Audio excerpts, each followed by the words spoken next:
Assalamualaikum warahmatullahi wabarakatuh. Alhamdulillah, assalatu wassalamu ala rasulillah, wala hawla wala quwwata illa billah, amma ba'd.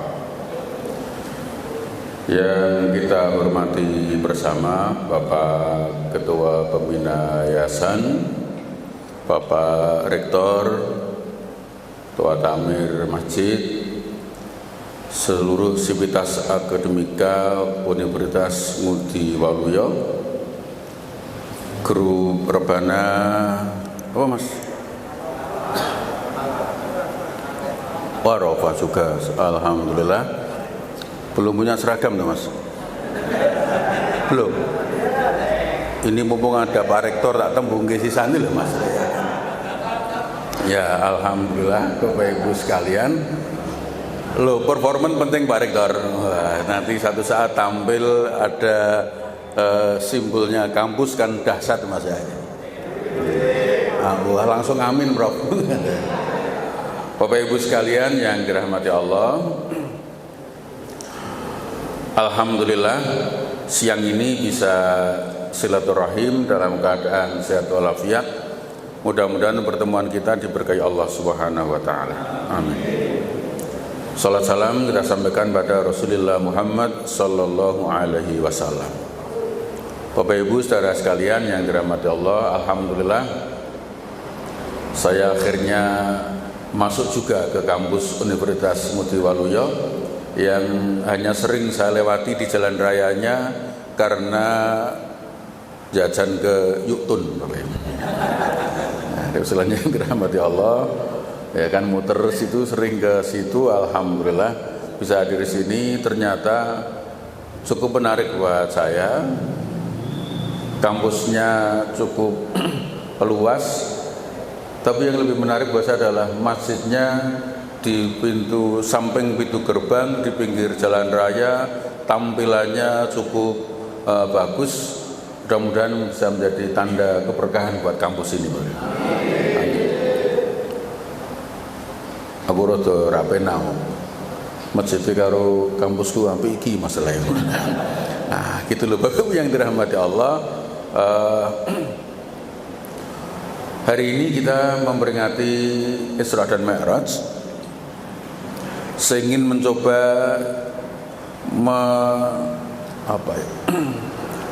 mewadahi keinginan panitia untuk ngirit yang luar biasa, sehingga Isra Mi'raj digabungkan dengan Ramadan, Bapak. Padahal saat ini saya suwi banget ya masalahnya. Nah, Bapak Ibu yang dirahmati Allah, betapa ini ide kreatif Pak. Iya, ide kreatif yang nyusahke pembicara. Nah, Bapak Ibu, saya ingin mulai tema ini dengan cerita.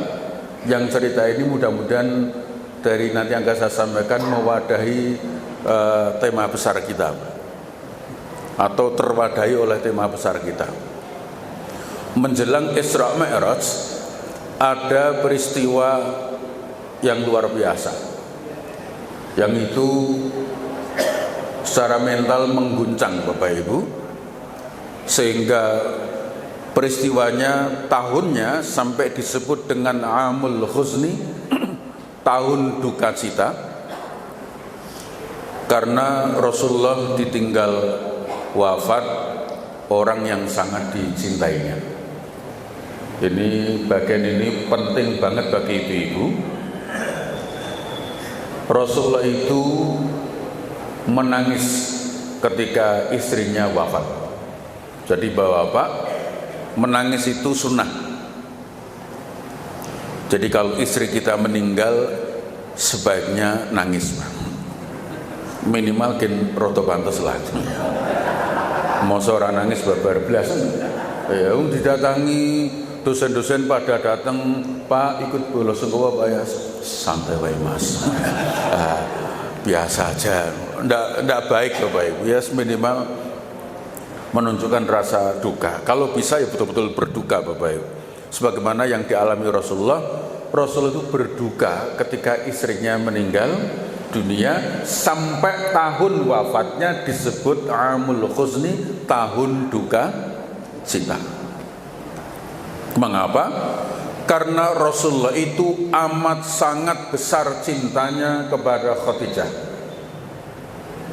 Bukti, Khadijah itu adalah wanita pertama, manusia pertama yang beriman kepada Rasulullah, sehingga bisa dicatat Bapak Ibu, nanti ini alasan yang sudah saya sebut di awal, membuat Rasulullah itu sejak pertama kali menikah dengan Khadijah, Rasulullah tidak pernah menikah lagi sampai Khadijah meninggal dunia. Rasulullah menikah umur 25 tahun, istrinya wafat ketika beliau usia 51 tahun. 26 tahun Rasulullah monogami, istrinya cuma satu, namanya Khadijah. Lu katanya istrinya Nabi nggak cuma satu, ya betul, tapi Nabi itu baru menikah lagi setelah istri pertamanya meninggal dunia. Jadi bapak-bapak, kalau meniru Rasulullah, mau menikah lagi, ya sebaiknya nunggu. Cuma masalahnya kata bapak-bapak itu pas diskusi, lah tapi piye dinteni ora mati-mati ya. Ibunya jawab, oh ngenteni malah disiki. Ya, mohon maaf Bapak Ibu, ini tentu bagi yang belum terlanjur. Yang sudah terlanjur, lanjutkan. Kan tidak mungkin kan pulang pengajian kemudian pisah kan, enggak. Jadi begini Bapak Ibu,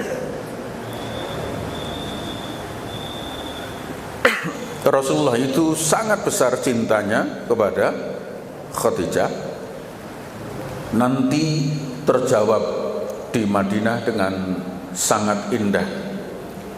Penjelasannya, begitu cintanya Rasulullah kepada Khadijah, dan ini bisa menjadi pelajaran penting bagi kaum laki-laki. Jadi maaf, rasa nunggu istri kita mati, karena malah potensi yang mati dulu laki-laki. Loh iya kan, boleh disurvei Pak, yang rata-rata loh Pak, rata-rata yang meninggal dulu rumah tangga itu istrinya apa suaminya? Ya, kenapa banyak suami yang mati duluan? Karena roto-roto ngenes.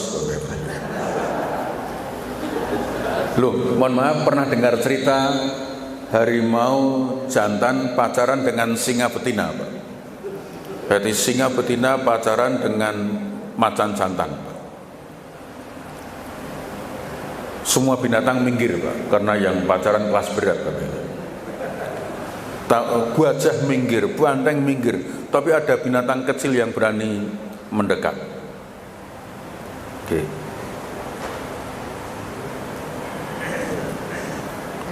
Makasih Mas ya.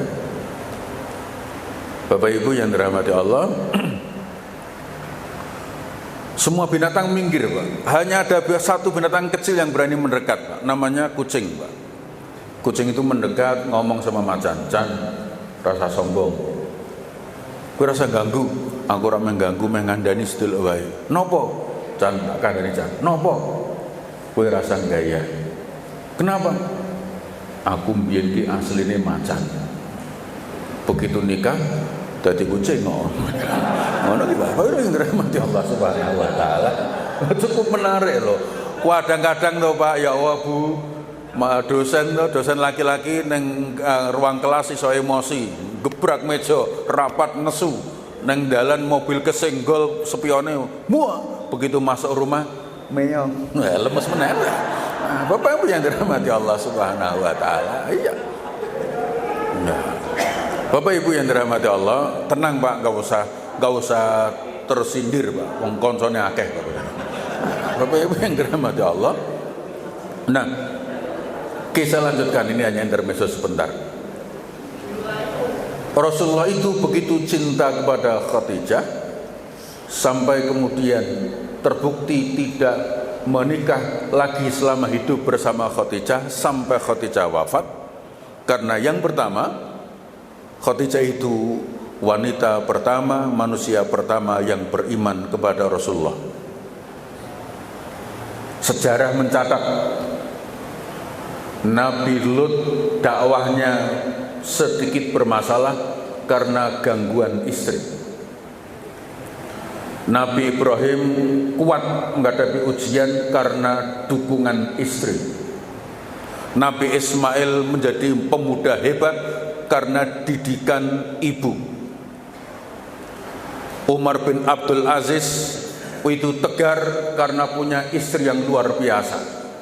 Imam Syafi'i 7 tahun hafal Quran, belum genap 20 tahun, masa muda sudah menjadi rujukan banyak ulama. Itu hasil didikan ibu yang luar biasa. Sejarah mencatat, Bapak Ibu, orang-orang hebat itu bisa dicek nanti. Kalau bukan, ini salah satu faktornya, kalau bukan karena ibunya, pasti karena dampingan istrinya. Kalau bukan istrinya, ibunya. Kalau bukan ibunya, istrinya. Luar biasa.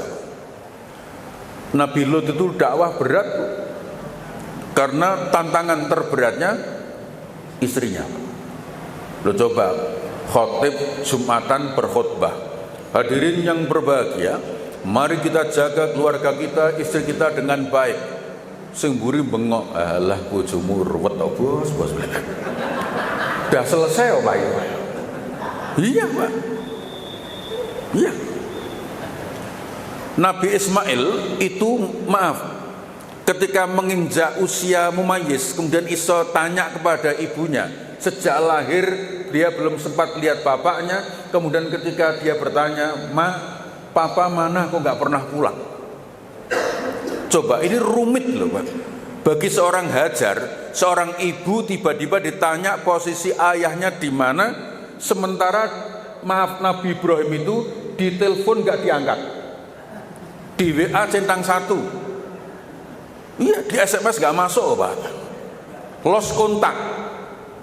Tapi Hajar sanggup menjelaskan posisi ayahnya dengan bagus, membuat anak ini bangga dengan figur ayah. Coba kalau jawaban ibunya orang genah, ruwet loh Pak. Bu, bapak mana kok nggak pernah pulang? Minggat. Bubar Pak. Nggak ada kebanggaan dengan figur ayah. Iya Pak. Ini pentingnya, mohon maaf, ibu-ibu menggambarkan figur ayah bagi anak-anaknya. Kadang-kadang kan muncul anak sekarang tanyanya aneh-aneh. Ma, ceritanya piye to Ma, biyen kok mama iso gelem karo papa? Mohon maaf loh Pak. Itu maaf, ojo jujur Pak. Biyen aku nara dipaksa bapakmu ya ora sudi ya. Wah, bahaya ini Pak. Ibu harus bisa menggambarkan figur ayah di depan anaknya sebagai laki-laki yang hebat, supaya anak bangga dengan ayahnya dan punya rasa hormat dengan ayahnya. Tetapi Bu, hidup kita kok begini-begini aja toh Bu? Lah ya kuwi, bapakmu dosen bayarannya piro? Kalau sudah begitu berat Pak. Ibu rak tak rewangi ibu ngene iki ra iso bayarane bapakmu piro? Ra ngandel cek kokono ning yayasan. Lho ngono iki Pak. Wah, tambah ngeri to Pak. Mohon maaf loh Pak, Bu, nuwun sewu. Tentu maksud saya ini juga sebaliknya Pak ya. Juga sebaliknya jika kemudian anak-anak bertanya kepada ayah tentang ibunya Bapak. Ya, pentingnya orang tua menggambarkan figur orang tua di hadapan anak-anak. Ya. Di naiso dadi dosen koyok bapak. Loh tapi sugih suwi, tapi ada kepuasan batin di sini deh. Yang itu nggak bisa dihargai dengan iya. Ojo malah ojo pisan-pisan dadi dosen ya, rekoso. Ya kan, kowe wis tenan isih kon gawe ngene, kon gawe laporan iki. Mohon maaf. Bapak Ibu, Umar bin Abdul Aziz, saya langsung agak panjang, jauh melompat Bapak Ibu. Didatangi anaknya, Pak, saya mau bicara sebentar. Pertanyaan bapaknya apa Pak? Mau bicara pribadi atau negara? Maaf, kenapa ayah bertanya begini kepada anaknya? Karena anak sultan, anak khalifah adalah putra mahkota, sehingga wajar bertanya, iki urusan pribadi apa? Negara. Jawabannya pribadi ayah. Kalau pribadi sebentar, saya matikan listriknya. Loh, kenapa dimatikan ya? Listrik dibayar yayasan. Jangan bahas pribadi dengan menggunakan uang yayasan. Ngono ki bahasa apa nih Pak? Itu anaknya metu Pak. Ma aku meh rembukan karo papa malah listriknya dipateni jarine ra entuk pakai fasilitas negara. Jawaban ibunya, bantu ayahmu agar bisa menjaga amanah dengan baik. Semoga kita selamat dunia akhirat. Coba kalau ibunya jawabannya nggak begitu Pak. Ma, aku meh ngomong malah dipateni yo. Mang bapak mungkin gaya. Bapakmu payah jabat tapi ra ngefek. Bapak yang dirahmati Allah, kalau ketemu neng ini abot Pak. Loh maaf loh Pak, saya dikasih tema itu loh Pak, bicara spiritualitas loh Pak. Saya nulis panitia loh Pak, aku cuma nerangi loh Pak ya. Aspek seperti ini nggak gampang Pak. Iya, kalau nulis tema ini gampang Pak, kemudian ngelakuin ini wabote ra karuan Bapak itu. Itu kalau ibunya nggak bener malah wis to, kowe namanya nganggo mobil bapakmu dinggo wae, rasah ngomong. Punah bapakmu nesu tak tatakane. Wah malah kadang jadi pahlawan kan begitu. Tapi pahlawan nggak bener kan begitu. Bapak Ibu, satu lagi mungkin agak terlalu jauh. Mari saya sampaikan contoh yang agak dekat dengan kehidupan kita. Mohon maaf, yang usia saya atau bahkan 50 tahun, 60 tahun ke atas pasti pernah mengenal Profesor Baharudin Lopa. Baharudin Lopa itu jaksa agung yang paling pendek masa jabatannya karena wafat di Arab Saudi. Ya kita nggak bahas tentang wafatnya kenapa, sudahlah itu wallahu a'lam. Tapi Bapak Ibu, yang ingin saya sampaikan tentang pentingnya peran istri, peran ibu yang luar biasa. Kira-kira begini Pak, biar gampang menggambarkannya. Sekitar sini ada sekolah Pak. Kalau SMA negeri sebelah sana apa sana Pak? Oke lah, agak sana ya, biar contohnya agak nyambung Bapak Ibu. Misalnya Baharudin Lopa itu rumahnya Banyumanik, ngantornya di sini, anaknya sekolahnya di SMA 2. Ini biar nyambung Pak ya, sekedar contoh untuk memudahkan membayangkannya. Itu ketika menjelang berangkat, anaknya nembung begini, Pak numpang ya Pak, biar berangkat pagi bareng numpang ya Pak. Apa jawaban Baharudin Lopa? Tidak boleh. Anaknya kaget, loh Pak kok tidak boleh, kenapa? Kan searah. Ya tidak boleh nak. Kenapa? Dek, itu mobil dinas jaksa agung, tidak ada tulisan plus anaknya. Angel loh Pak, gini gitu Pak. Loh kan searah. Iya searah tapi tidak. Iya. Loh kan ngurangi bensin tuh Pak wong searah. Orang mungkin mesti kelong, mesti tambah. Karena begitu sampai depan SMA 2, pasti sopir memperlambat kendaraan, bahkan berhenti agar kamu turun. Itu mesinnya mubeng Mas. Kecuali aku nekat, aku banter, kowe mencolot. Nah, kira-kira begitu Pak ya. Iya. Nggak, ini kalau ini tambahan tuh Pak ya. Nah, sekalian yang dirahmati Allah. Lalu kemudian, kenapa sih? Kira-kira terjemahan bebasnya itu pernah dimuat di media di tahun-tahun itu Bapak Ibu. Kalau kamu naik mobil ini bareng papa, nanti kamu mobil papa berhenti turun. Kalau gurumu lihat, temanmu lihat kamu turun dari mobil ini, akan sangat mungkin mempengaruhi sikap temanmu, sikap gurumu kepada dirimu, dan itu aku tidak mau. Ya, Bapak Ibu, karena di Indonesia, bahkan mungkin juga dunia, orang kan memperlakukan orang bergantung siapa bapaknya. Ya kan? Lo boleh dicoba, Pak. Nanti pas misalnya misalnya ulang tahun universitas, ya kan? Kemudian acara doa bersama tumpengan. Lalu semua kumpul dengan family gathering, kumpul. Tiba-tiba ada anak lari-lari nyenggol tumpeng, Pak. Ada yang anak sobat meneng anak bos itu. Kowe krungu masalah lo bos. Sangat mungkin begitu, Pak. Tapi nanti ada lagi nuwun sewu. Maka saya minta izin dulu kan, gue contoh gitu ya. Nanti ada yang lari-lari lagi, tidak nyenggol apa-apa loh, Pak. Anak sobat meneh. Anak Pak Imin keplak rawis. Lo ngono gimana? Ya, mohon maaf. Lo kalau Bapak Ibu ngerti sosiologi kayak begini ini, nggak akan terlalu menghujat, maaf, Jokowi kalau seandainya Bapak Ibu nggak suka. Tidak akan menghujat Soeharto, tidak akan menghujat Megawati, tidak akan menghujat siapapun. Karena budaya kita itu seperti itu, Bapak Ibu. Di level paling bawah sekalipun, iya kan? Level anaknya lurah, anaknya camat ikut hadir di acara begitu akan dimuliakan. Dan itu tidak salah, Pak. Wong anak kiai aja otomatis dipanggil Gus. Betul kan? Mbok pinter mbora, ngaji mbora, anak kiai dipanggil Gus. Hanya anak saya aja yang dipanggil guys.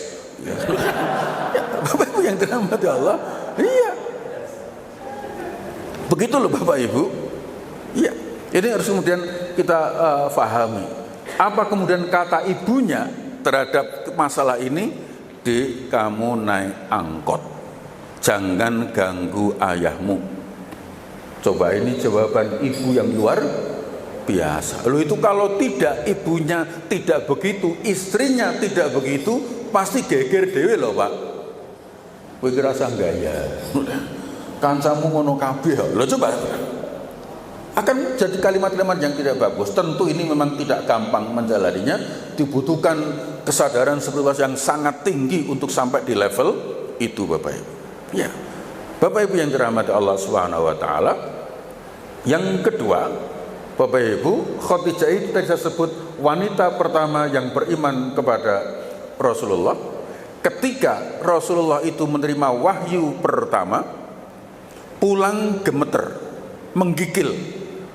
Sehingga kemudian Khadijah sebagai istri, nah ini Bu, pentingnya kematangan emosional seorang istri, seorang suami.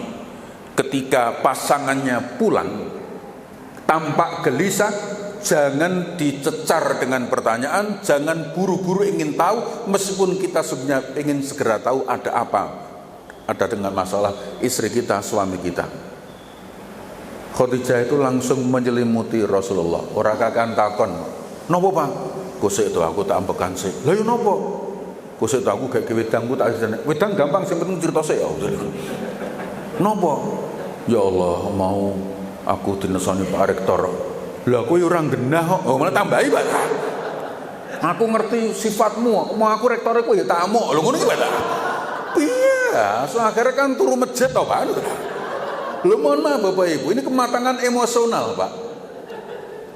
Sama Pak, kita dosen, kita pimpinan itu sedapat mungkin menjaga emosi, stabilitas emosi kita jaga, tidak menasihati orang yang sifatnya personal di hadapan publik, karena sungguhnya nasihat secara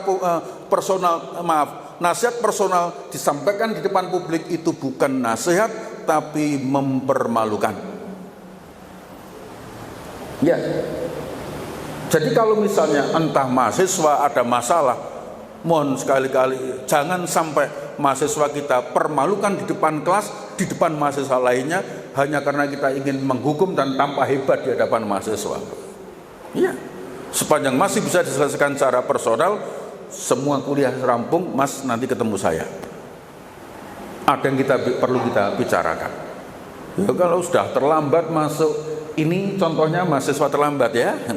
Oh itu mohon maaf Bapak Ibu, tidak digembesi mobil kita sampai Bapak Ibu. Ya Bapak Ibu, betapa kemudian kita kadang-kadang ingin segera tahu dan ingin kemudian tampak hebat memberi nasihat, padahal penting mempertimbangkan itu dengan bagus. Bapak Ibu, Khadijah membuatkan minum dengan tangannya sendiri untuk suaminya yang tampak ada masalah. Konglomerat memiliki banyak pembantu, tapi kemudian urusan suami tidak diserahkan pembantu. Lagi-lagi maaf, aspek sisi ini menjadi penting. Jangan karena kesibukan kita, malah kadang-kadang maaf ibu-ibu saking sibuknya itu berangkat mau mengajar malah suaminya lagi di luar di WA jolaling liwet. Ya, mohon maaf Bapak Ibu sekalian, macam-macam Bapak Ibu. Dari itu Khadijah kaya raya tapi masih sempat membuatkan minum ngurusi suaminya dengan tangannya sendiri, bukan perintah pembantu. Mbak, Bapak bikinkan minum, siap. Antar kamarnya ya, siap. Temeni ya, siap. Iya kan gitu loh Bapak Ibu. Mohon maaf ibu-ibu, suami sakit, kemudian yang nyibini perawat, yang ngusung obat perawat, bikin minum perawat, mungkin pembantu. Kan dia tanya sebagai suami, kok yang ngurusi kamu terus, maaf ibunya kemana? Itu baru tindak dengan bapak sebelah itu. Wah itu mempercepat Bapak Ibu. Ya, kalau kan Bapak Ibu yang di dunia kesehatan akan tahu lah ya, betapa kemudian sebagian obat itu berasal dari sini, bukan dari kimia yang kemudian kita berikan. Bapak Ibu yang dirahmati Allah, setelah itu kemudian dijelaskan bahwa Nabi mengalami peristiwa ABCD yang dalam kisah nuzul Quran sangat panjang, yang membuat kemudian Khadijah melakukan konsultasi kepada pamannya. Ya, fakta, realita yang kemudian dia tidak bisa memahami dengan baik, maka perlu konsultasi. Ini kok begini. Untuk menjadi puzzle yang indah, maka kemudian dia harus mendapatkan informasi pihak lain. Maka akhirnya dia berkunjung ke rumah pamannya, singkat cerita mendapatkan penjelasan, kalau yang dialami suamimu benar seperti yang kamu ceritakan, ketahuilah suamimu adalah utusan Allah sebagaimana kitab yang saya pegang. Saya bacakan, huwallazi ja'ala lakumul ardo dzalula famshu fi manakibiha wa kulu mir rizqihi wa ilaihin nusyur. Ya, supaya dunia ini tampak terasa indah, bukan hanya bikin BKD, ya kan? Bukan kemudian hanya memenuhi SKP. SKP sudah beres, BKD sudah beres, saatnya famshu fi manakibiha, traveling lah, piknik lah, gen fresh Pak. Wa kulu mir rizqihi, dan kulineran lah. Cetok Pak nggih. Ini maaf ayat favorit saya. Iya, untuk saya sampaikan kepada siapapun agar kemudian hidup di dunia ini tidak terasa sumpek, karena kemudian ada yang kita lihat keindahan dan itu membuat pikiran jadi fresh, kembali masuk Februari, masuk ruang kuliah itu dengan suasana yang sudah segar kembali. Bapak Ibu yang dirahmati Allah Subhanahu wa taala, maka kemudian peristiwa Isra Mi'raj terjadi. Yang pertama, Bapak Ibu, peristiwa Isra Mi'raj itu disebut tadi, disampaikan oleh Pak Ketua Yayasan dan Pak Rektor, mukjizat. Siri mukjizat itu Bapak Ibu luar biasa, kehendak Allah, bukan kemauan apalagi kesaktian Nabi. dia tidak bisa diulang tanpa izin dan kehendak Allah. Contoh biar gampang, Nabi Ibrahim dilempar ke dalam lautan api, tidak terbakar. Bahkan ayatnya menyebut ya narukuni bardan wasalaman ala Ibrahim. Dingin, adem, dingin, dan selamatkan Ibrahim. Ini luar biasa. Hanya sekali itu, atas kehendak Allah, bukan kesaktian Nabi Ibrahim. Jadi mohon maaf, tidak bisa Pak, terus Nabi Ibrahim terus ngajak kancane yo dolan geni ya seperti tukang sihir itu tidak bisa Pak.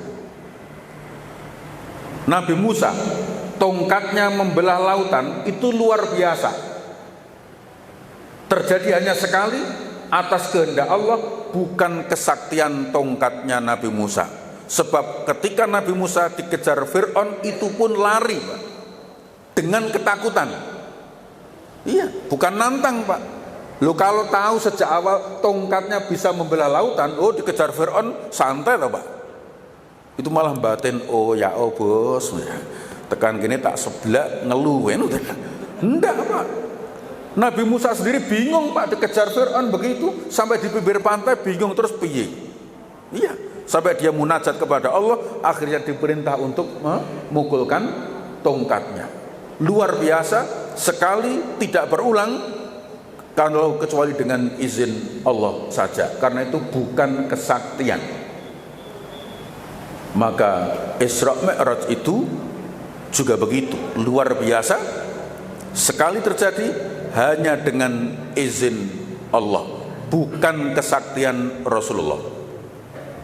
Ya, ini dasar logika kita berpikir tentang memahami peristiwa Isra Mi'raj dengan landasan makna mukjizat sebagaimana yang terjadi pada nabi-nabi sebelumnya. Yang kedua Bapak Ibu, ini agar kemudian intelektualitas kita juga memahami ini dengan bagus, saya langsung aja karena waktu. Ayat yang menjelaskan tentang peristiwa Isra Mi'raj disebut dengan kalimat indah subhanalladzi asra. Mohon maaf barangkali ada yang pernah ngaji, pernah mondok. Asra itu fi'il muta'addi. Kalau bahasa Indonesia itu ada kata kerja intransitif, ada kerja transitif, ada fi'il lazim, ada fi'il muta'addi. Saya berjalan, itu subjek predikat sempurna, tidak perlu ada, tidak harus ada objek. Saya berjalan. Tapi kalau saya menjalankan, itu pasti ada pertanyaan, menjalankan apa? Ini fi'il muta'addi namanya, butuh keterangan, butuh objek. Ayat Quran Al-Isra ayat 1 itu Maha suci Allah, Allazi asra, yang menjalankan. Jadi peristiwa Isra Mi'raj itu, maaf, Nabi Muhammad bukan berjalan tapi dijalankan. Bi'abdihi, di situ tidak ada kata Nabi Muhammad, tidak ada kata Rasulullah. Yang dipakai di ayat itu abdun, hamba. Maha suci Allah yang menjalankan miliknya sendiri, menjalankan hambanya. Jadi Rasulullah itu kalau berjalan dari Makkah ke Palestina butuh waktu yang panjang, apalagi hanya berkendara onta. Ontane apa meneh lapar atau ontanya kekenyangan, apa meneh meriang, tambah butuh waktu lagi Pak. Iya. Tapi ini Rasulullah bukan berjalan, tapi dijalankan. Butuh berapa waktu? Terserah yang menjalankan. Bapak Ibu yang dirahmati Allah Subhanahu wa taala, mohon maaf, tidak sama persis tentu karena nanti akan bicara ruang dan waktu, tapi saya hanya untuk memudahkan penggambaran saja. Sekali lagi untuk sekedar memudahkan penggambaran, ketika sekarang ini jam 2:30, jarum pendek di antara 2 dan 3 untuk berputar kembali menjadi 2:30 butuh berapa waktu? 12 jam. Kalau berjalan sendiri, kalau berputar sendiri. Tapi kalau dijalankan oleh takmir, kira-kira butuh berapa waktu? Ya terserah takmir itu Pak. Ini maaf memudahkan saja, tapi tidak sama persis tentu, karena akan ada pembahasan lebih lanjut. Orang sering bertanya, lah Nabi Muhammad itu Isra Mi'raj itu rohnya saja apa dengan jasadnya? Kalau rohnya saja namanya ngimpi, dan itu bukan mukjizat. Menjadi peristiwa biasa saja. Dia menjadi heboh, menjadi ramai, jadi perbincangan sampai hari ini, karena kemudian ya sampai melahirkan banyak kajian dan penelitian tentang kemungkinan-kemungkinan yang terjadi pada Nabi Muhammad itu, karena disebut dengan roh dan jasadnya. Kalau hanya rohnya saja, nggak akan ada pembicaraan panjang Bapak Ibu. Selesai. Wong ngamang ngimpi kan cerita sak geleme dhewe to Pak. Ya. Bapak Ibu yang dirahmati Allah Subhanahu wa taala, dan yang lebih indah Bapak Ibu, cerita ini disampaikan oleh orang yang tidak pernah berdusta. Kisah peristiwa Isra Mi'raj itu disampaikan oleh orang yang tidak pernah dusta. Track record akademiknya luar biasa, tidak pernah terbukti plagiasi. Nah, kira-kira begitu Pak. Ya, secara intelektual orang mengakui Nabi Muhammad, ya. Pak, secara spiritual juga mengakui, sampai semua memberi gelar Al-Amin.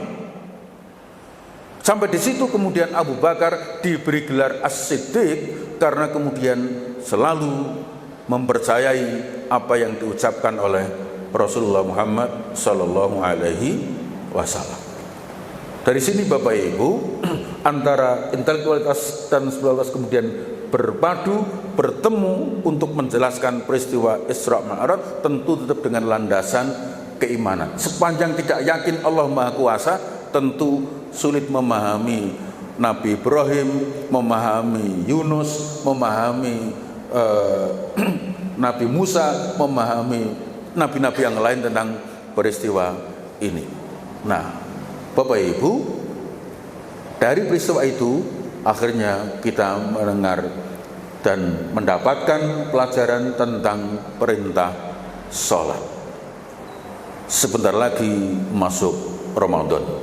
Nah, supaya nyambung dengan tema panitia itu Pak. Ya, Bapak Ibu, saya tidak mungkin mari sholat. Saya yakin yang ada di sini semuanya sudah sholat. Tapi saya ingin sampaikan satu, mari tingkatkan kualitas kita dengan jamaah. Apalagi ini mau jelang Ramadan. Mari jamaah, ini masjid sebesar ini maneman kalau tidak dipakai untuk berjamaah Bapak Ibu. Kenapa berjamaah? Kalau kita sholat sendiri, habis Fatihah inna a'tayna, rakaat kedua habis Fatihah qul huwallah, sampai malaikat hafal. Kita belum sholat sudah dicatat. Ya kan? Paling-paling barangkali qul huwa. Tapi ketika kita berjamaah, kesanggupan untuk menanggalkan ego demi kebersamaan. Ya. Bapak Ibu, imam sholat jamaah itu ada imam, ada makmum. Makmum barisan pertama, kedua, ketiga sampai belakang. Saya ingin sampaikan, berjamaah itu mengajari kita beda posisi, satu visi, beda barisan, satu tujuan. Tidak mungkin semua dosen menjadi dekan, menjadi rektor. Ada yang kemudian menjadi rektor, ada yang menjadi dekan, ada yang menjadi kaprodi, sampai kemudian yang paling belakang. Enak yang mana? Bergantung yang menikmati, karena semuanya punya tujuan yang sama. Bapak Ibu, begitu sholat zuhur dimulai, sholat sendiri-sendiri, bacaannya maksud saya, Allahu Akbar, makmum Allahu Akbar, ya kan? Makmum sebagai dosen biasa kaprodi baru waladhdallin amin, tiba-tiba imamnya rukuk, Pak. Pertanyaan saya, makmum gabung rukuk atau tinggal baca sendiri, Pak? Gabung rukuk. Pentingnya loyalitas, pentingnya kesetiaan, Pak. Sambil berkata, ya Allah, imam ini ngajak cepat, maka saya harus cepat bacaannya. Nanti rakaat kedua supaya bisa membaca qul huwallah. Rakaat kedua berdiri, walam yakul lahu kufuwan ahad. Selesai, imamnya enggak rukuk-rukuk, Pak. Nunggu atau rukuk sendiri, Pak? Nunggu, Pak. Ini membangun kebersamaan itu kesanggupan menanggalkan ego. Tidak mungkin, ya Allah mau cepat, saya suwi ki imam ruwet kita ya. Tidak, Pak. Iya. Iya. Maghrib itu amin.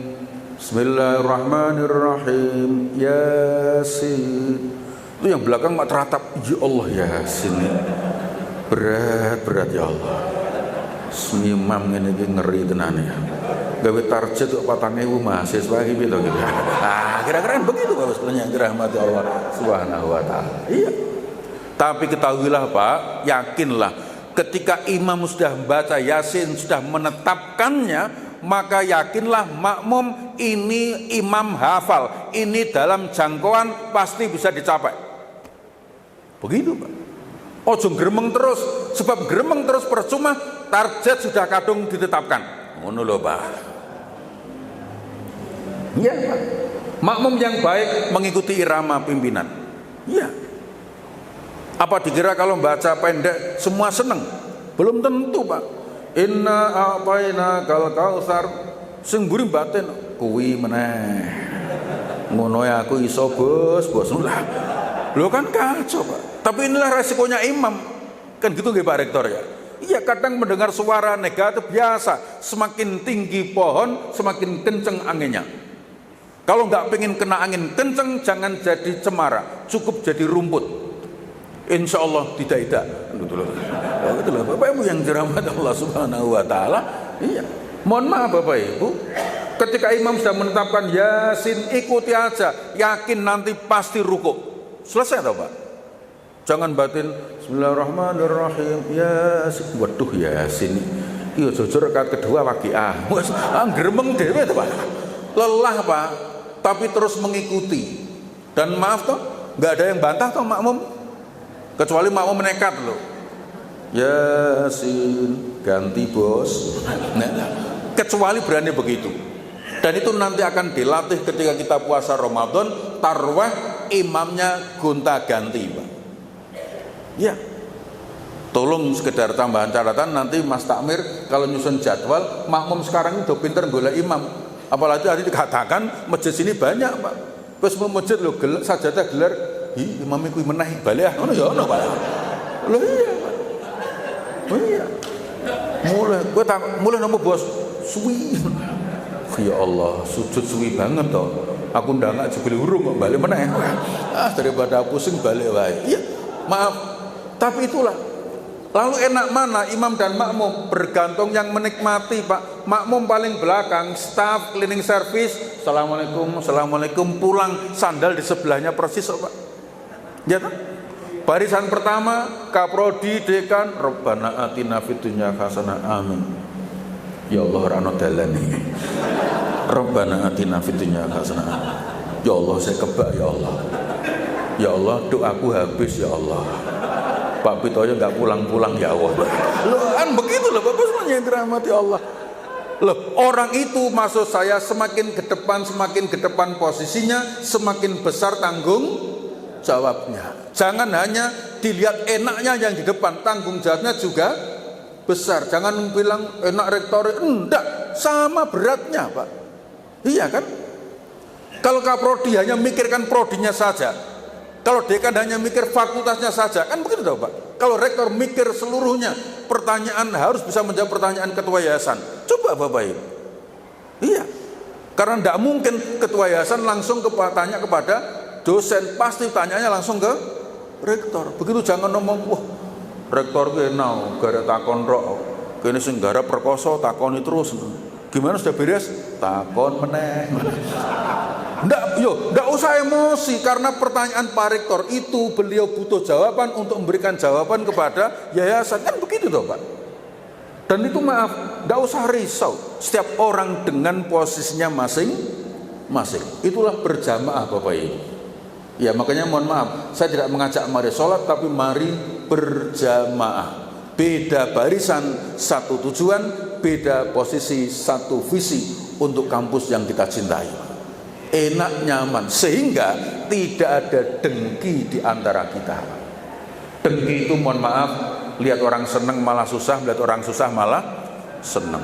Di depan sana tuh Pak, depan kampus, di depan pasar itu Pak, ada orang jualan salak Pak. Didatangi satpam.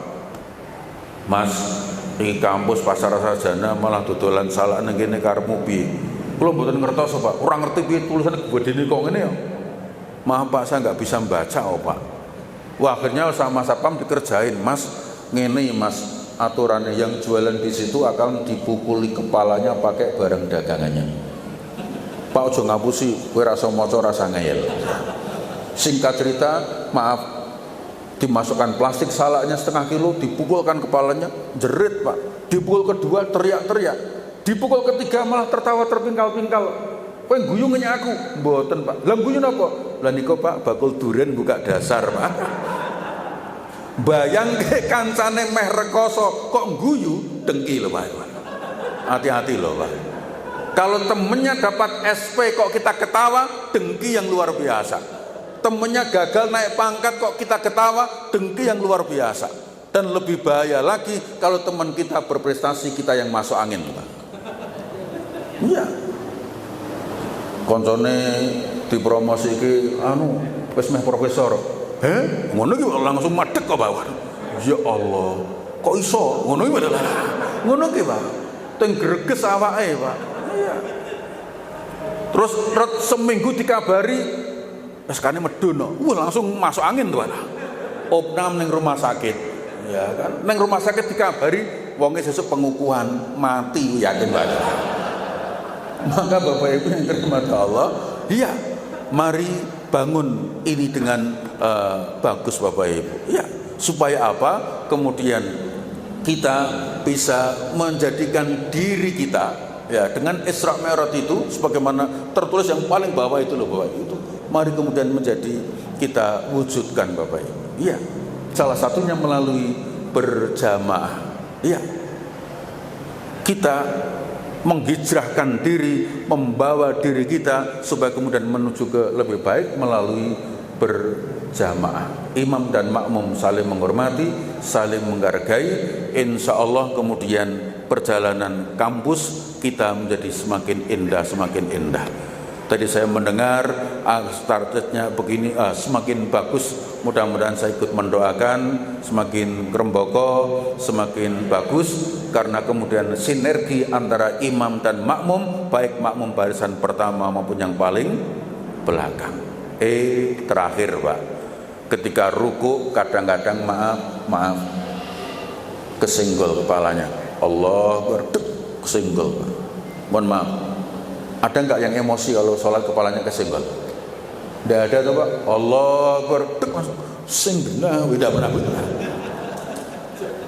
Sujud kepala kesenggol kaki, sirah berkerama sikil perbanan. Ngeri loh Pak.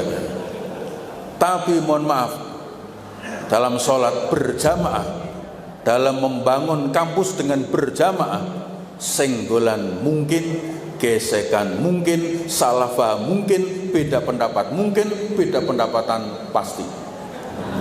Itu tuh, betul kan? Tapi tidak saling menjatuhkan, tidak saling menyingkirkan. Begitu assalamualaikum, assalamualaikum, salaman. Tidak tawur di dalam kampus Bapak Ibu. Ya, beda pandangan biasa, adu argumen bahkan di ruang rapat mungkin sampai panas dan sebagainya, keluar selesai. Jangan sampai, kan ayatnya begitu, faidza azamta fatawakkal 'alallah. Jika sudah bersepakat metu ojo no cerita meneh. Kadang-kadang kan bos aku jane ra setuju lho. Ngono iki ndak bener to Pak. Tidak sehat kalau begitu Bapak Ibu. Ya selesai ya, selesai. Sesuk mulai sholat meneh, rapat meneh. Ini kira-kira begitu Bapak Ibu. Tapi jangan kemudian yang sudah disepakati tekan jopo diomongke. Kuwi wis mari kuwi yo. Deloki wae to. Ngono iki padha ngaco meneh to. Iya, deloki wae. So malah kan ngaco namanya, Pak. Iya, maka Bapak Ibu yang dirahmati Allah, mudah-mudahan kita bisa mentransformasikan nilai-nilai berjamaah itu dalam kehidupan sosial kita. Amin ya rabbal alamin. Aura kasih ke Malaysia. Terima kasih atas perhatiannya. Demikian Bapak Ibu yang dirahmati Allah yang bisa kami sampaikan.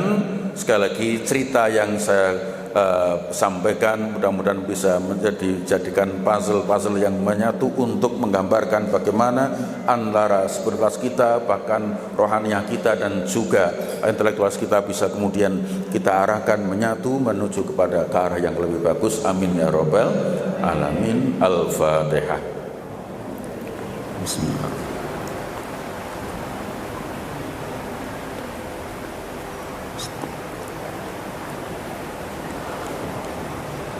Allahumma salli wa sallim wa barik ala Muhammad wa ala alihi wa ashabi ajma'in. Alhamdulillahi rabbil alamin. Hamdan na'imin, hamdan yuwafi ni'amahu wa yukafi mazidah.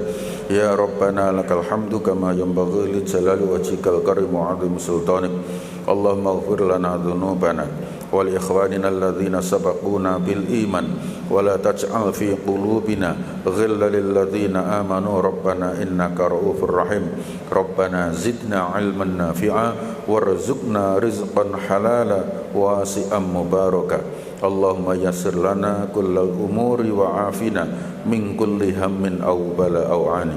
Allahumma tawwil umurana wa sahhi ajsadana wa hassin a'malana wa hassil maqasidana wa yassir umurana wa wasi' arzaqana wastur ala uyubina. Rabbana atina fid dunya hasanah wa fil akhirati hasanah wa qina adzabannar. Walhamdulillahi rabbil alamin. Terima kasih dan mohon maaf. Wassalamualaikum warahmatullahi wabarakatuh.